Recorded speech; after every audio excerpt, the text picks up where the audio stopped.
everyone, thank you for joining me today. I want to talk about something that might not get as much attention as it should, but it's actually one of the most important parts of building a better future, and that is early childhood education accessibility. So, when we talk about early childhood education or PAUD as it's known in Indonesia, we're referring to the learning and care that happens before a child enters elementary school, usually between the ages of 0 to 6.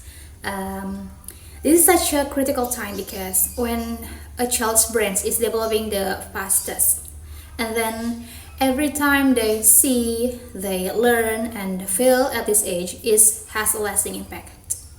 Now, in an ideal world, every child would have access to a good PAUD program, but the reality is not that simple. Access to early education is not equal. Some kids have the privilege of attending well-equipped preschool with trained teacher, storybooks, toys, and safe environments. But at the other hand, especially those in low-income areas, might never even step into a classroom before elementary school. There are many reasons why this happens. First, we can ignore the issue of cost. Even though early childhood education is essential, many PAUD centers still charge fees, even if it's just for registration, uniforms, or supplies. For a family that live day to day on relay or informal jobs, that cost can be a deal breaker. And then there is location. Some children live in villages that are quite far from any official PAUD center. Imagine being a parent who wants to send their kid to preschool, but the nearest one is 5 to 10 kilometers away with no public transportation. That can be a real challenge, right? But it's not always about the money or the distance. Sometimes it's also about the awareness. Some parents don't realize how important education is. They might think that the kids are too young or still too small to be in school, or they believe that staying at home is enough. And honestly, it's not their fault. If no one ever explained to them the value of early stimulation, early education, or structured play and learning, how would they know? And then, of course, we have the issue of government support. In some places, early education just is not prioritized. It's seen as optional or a private matter for families to handle, so there is not enough public funding or policy enforcement to make sure all kids have access. Let me bring this a little closer to home, to Kabupaten Bogor. This region is really interesting because it's a mix of urban and rural areas, and the difference in access to education can be quite stark. In Desa Situ Udik, for example, there was a case where local mothers created their own early childhood education group.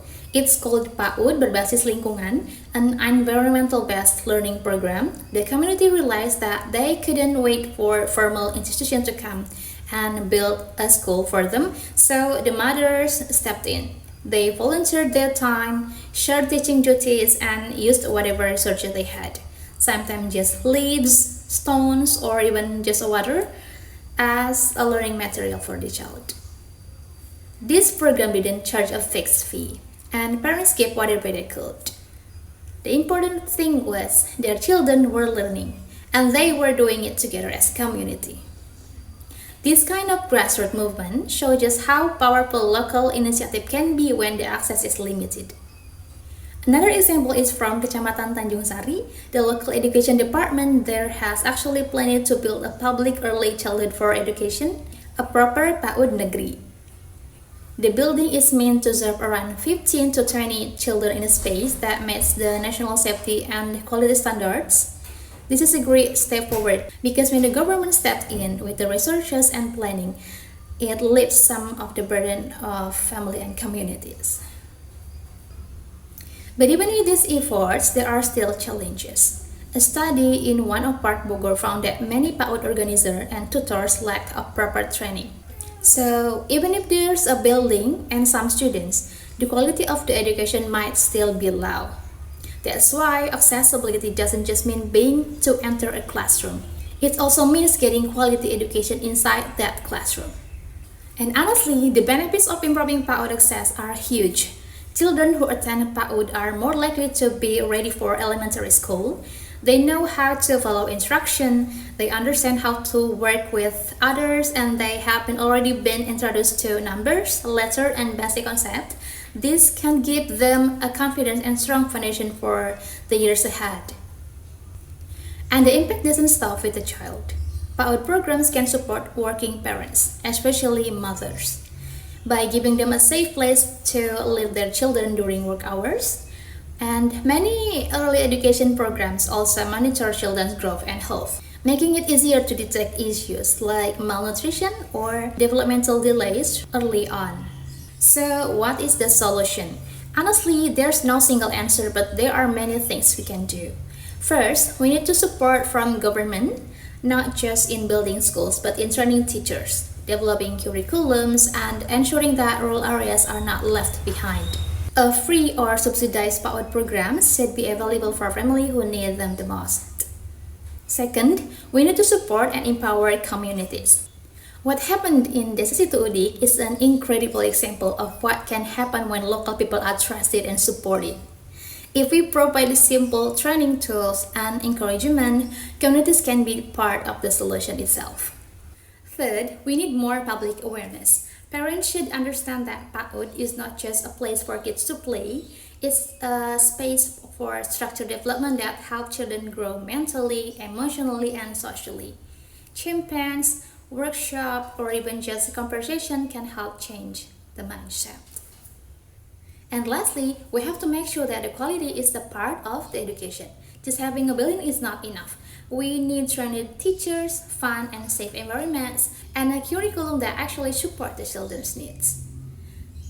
And in the last, to wrap it up, early childhood education accessibility is more than just a school issue. It's a social issue, a family issue, and even a human rights issue. Every child deserves to start life with a chance to learn, to grow, and reach their potential. And that chance should not depend on how much money their parents make or where they live. Kabupaten Bogor still has a long way to go, but with the right combination of the community action and government support, it's clear that progress is possible. Let's keep working toward a future where early education is not a privilege for the few, but a basic right for all. Thank you so much for listening. Bye.